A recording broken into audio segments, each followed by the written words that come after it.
Hi guys! Welcome to my vlog and welcome to another day. So yan, may nagtawag sa akin. Kala ko kung sino. Ayun pala, may parcel ako. At ayun na nga, dumating na ang aking parcel. Nabudol tayo ni TikTok. Ayan, malalaman natin yan mamaya. Ayan, palabas na ako niya ng bahay. Kukunin natin yung ating parcel. So yan, kasi may pagbibigyan tayo na special na tao. Cheers! At dahil Valentine's na, outfit check muna.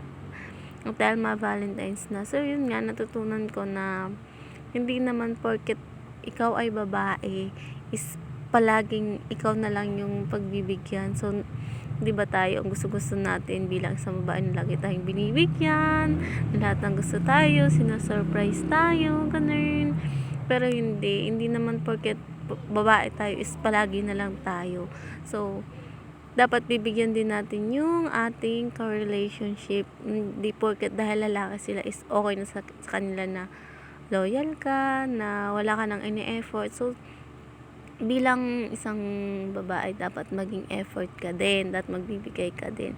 Kasi yung mga lalaki na yan, pag kinikilig yan, is ano lang sila, yung tahimik lang sila. Pero definitely, pag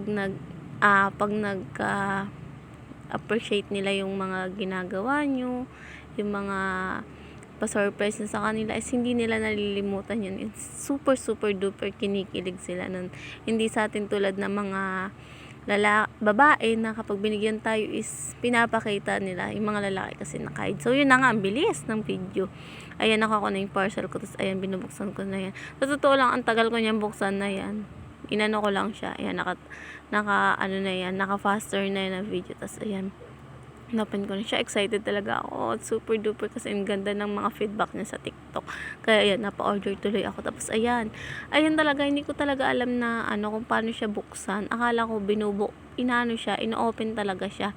Yung pala dapat yung itutulak mo yung nasa loob niya. Ayan, nabuksan na, parang nasira ko sa may gilid niyan.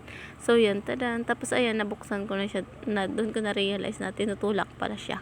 And bago siya i-open is nakakatuwa talaga siya kasi napaka-secured nung parcel nila. Talagang nakaano siya dun sa naka-doble-doble yung kanyang yung kanyang lagayan para hindi kumbaga maipit or masira yung box nung bracelet na yan. Kaya napaka-secured and napakaganda nung siya. Secured yung parcel nila. And thank you kay Kuya Ryder. Napakabait ninyo po. Sa susunod ulit, sa ulitin. Tapos ayan, tinatry ko siya na isuot sa sarili ko. Hindi ko mailagay, my God.